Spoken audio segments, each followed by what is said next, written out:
Welcome back to the People's Basics, the home of the Universal Basics. It's time for another basic brief where we break down the top story of the week and answer questions from viewers like you. Before we get into that, we want to remind you all to make sure that you have joined our community. We need organizers right now as we support the candidates who are running for office, as well as calling our existing legislators on our priorities of the Universal Basics. So make sure that you join our community by clicking the link tree in the description and joining us on Discord, as well as becoming members supporting the cause here. As well, make sure you're subscribed so that you get future content. Without further ado, let's get into today's topic.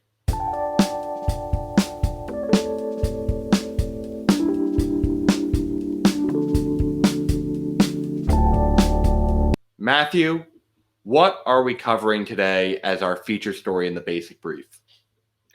Yeah, for this week, we're going down to Texas, where a new bill is going into effect at the beginning of December here, HB 20. Basically, this bill prevents social media platforms from censoring anybody on their platforms based on their views.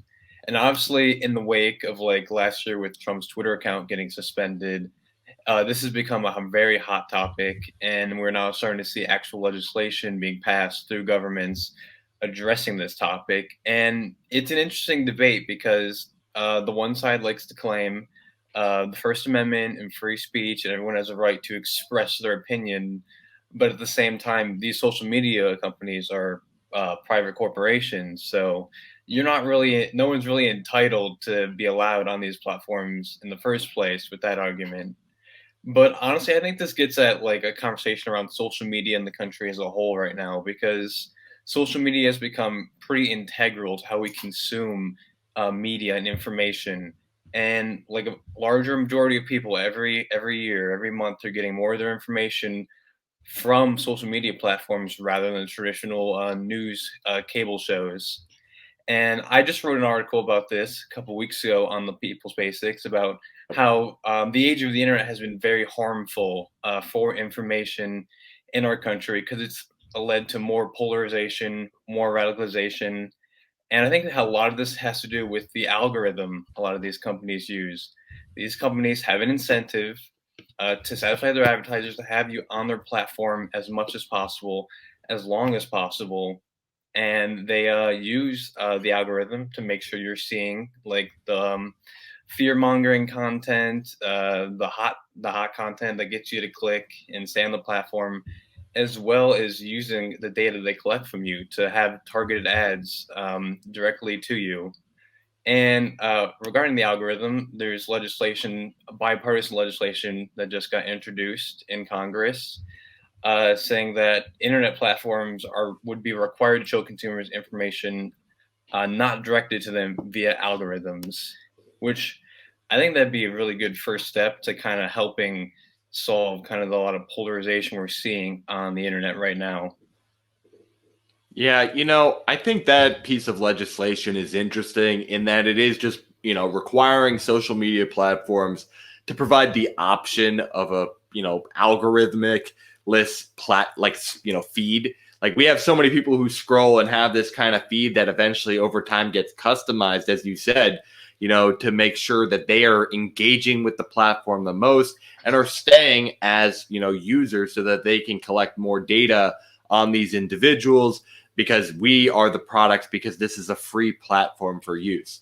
We're having, these businesses start to introduce some subscriber based models to try and have options to go away from advertising, but we are having an increased reliance on these platforms. And so when we are getting a, distorted reality put in front of us because they want to just show what's going to be most engaging to us, which is most often things that are confirming our existing biases or are frustrating us a lot of the time, that's not going to be great for us. So that's going to be an interesting piece of legislation to be able to see what goes there. And regarding that Texas piece of legislation, I have to say, I think we have to respect that, individual enterprises, which these still are, these platforms are still owned by private entities, have rules and conditions for use. Now, you could say, is there bias in the application of that?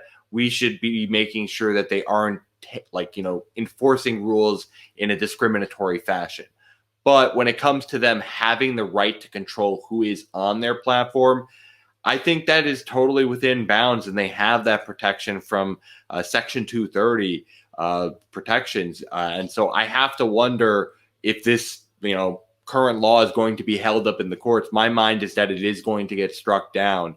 And I think overall, we have to be asking ourselves, as you said, the bigger question of like, how are using these platforms? I talk about this myself, about how we are kind of having this increased information overload. That's a big focus of a piece that I have upcoming on media reform.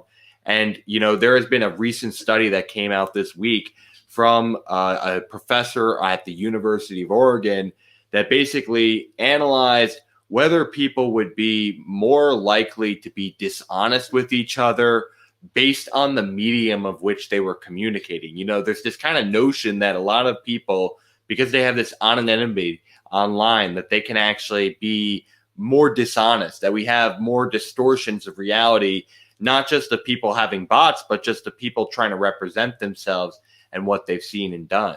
But they found in this study that the places where people are most likely to be lying in their social interactions are over the phone as well as in video chats. Well, they found that the least likely methods where people were going to be able to lie were using email specifically, closely followed up then by texting and social media. So, the indication of having some permanent record that people can kind of trace to some degree is somewhat of a deterrent from people being dishonest on these platforms. And I think if we can just continue to bring increased transparency to who is disseminating this information and having some level of accountability and like record keeping to how people's reliability and information being spread is, I think we can have a more reliable ecosystem of information spread. And I think that we have to also be making sure that we're not just like hyper focusing on just like one platform, because there are all these very different ecosystems of partisanship. Matt, do you have other thoughts of where the social media environment is currently and any reforms that we need in that space? I just think it's unfortunate that social media allows us to so easily slip back into our own little echo chambers, where misinformation within your own little political circle can spread like wildfire, and you're not really hearing anything else, any different perspectives. But the social media is starting to have real influences on our elections in this country and on the information people consume. So I think it's absolutely vital we have these conversations about like where we're going in the future and what kind of legislation can help kind of solve a lot of these problems. Yeah, I have to agree with you. And, as someone who, I'll admit my own bias is, I definitely use Twitter. I think a lot of the people who might find the program are Twitter people as well. There is definitely going to be a bubble effect from us being on that platform. It is, when you look at the polling done by NBC News most recently, frankly, the most liberal platform if you use it kind of in traditional measures of like whether you support the Democrat or the Republican. They basically said of all adults, 42% approved of Joe Biden. Then if you look at Facebook users, it's also 42%. If you look at Twitter users, it's 57%. TikTok users, it's 50%. And people who don't use social media at all, it's 40%.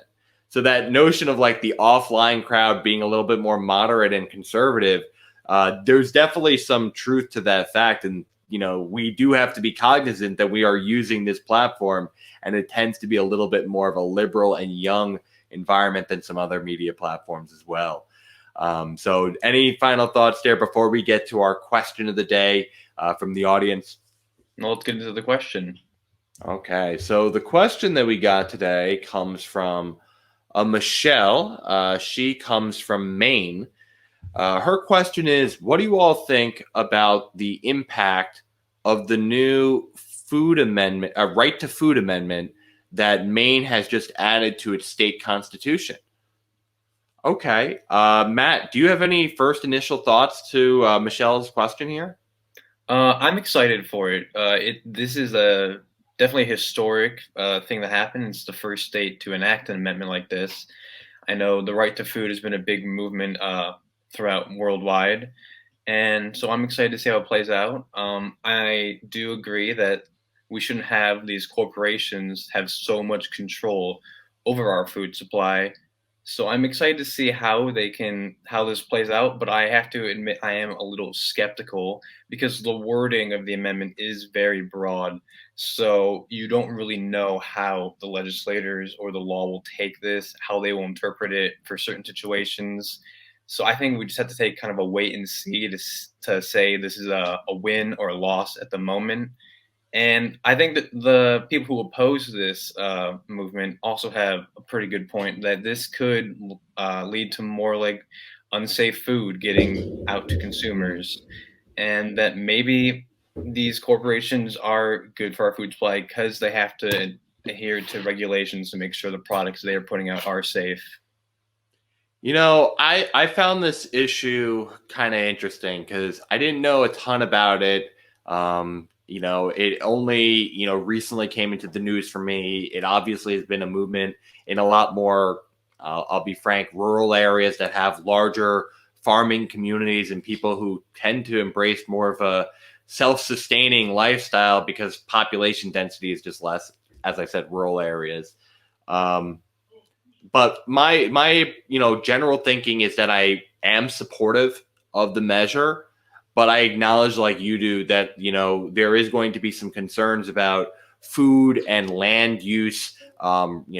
If there's going to be any abuses that is going to harm consumers or communities, and how it might impact, let's say, the water supply if certain people are making sure they have this right to food and then they use pesticides on their land and it impacts general water supply. You're going to have certain food standards where what if people are getting sick because it's not having this, proper regulation because it's been deregulated to such a, decentralized ownership of processes that some people are concerned about. I want to see this play out, though. I think people generally should have the right to use their land to try and be self-sustaining. And I do want to support these people, but I am looking forward to seeing how this can kind of evolve over time and develop, more standards of oversight so that people don't get harmed because we want to provide more liberty to people out there. Because I do think we need to put these two things into balance. But I'm excited, and I think there's going to be other states that are going to consider this measure as well. I think specifically you're going to see maybe some of the more Northwest, like Idaho, North Dakota out there. I think you're going to start seeing some other states follow suit soon if it goes well in Maine. But Michelle, thank you so much for your question. Matthew, do you have any final thoughts for Michelle or just in general on today's episode? Yeah, just that I do think people deserve like self-sufficiency and liberty over their own land and how they consume and grow food. And I'm excited to see how, or like not excited, but intrigued to see how like the drawbacks do play out. How bad are they? Yeah, I think that'll be interesting. And I want to keep tabs on this story. I think one of the beauties of a model of government that allows states and localities to have some control over their processes is we get to see all of these little forms of innovation where one area tries us out and we see if we all want to emulate it in other parts of the country. And I think Maine is going to be a new testing ground for this kind of decentralized food model, and I am rooting for it. So, Michelle, thank you for that question. And everyone, thank you so much for tuning in today to hear about our stories on social media, as well as answering the community question, this time on the right to food. We want to remind you all again, please make sure that you've joined the movement by joining us in the description section. We got our Linktree link there where it describes all of our ways to get involved. We want to get you to the Discord, though, where we're doing our organizing each week to help our 3 Senate candidates in Alan Ellison, Charles Booker, and Erica Smith. And we also want to remind you, we need the support to grow this movement. So we want to remind you to consider becoming members today and gain access to additional content and members-only community that we have on Discord and our website. So that being said, thank you all again for tuning into this week's Basic Brief.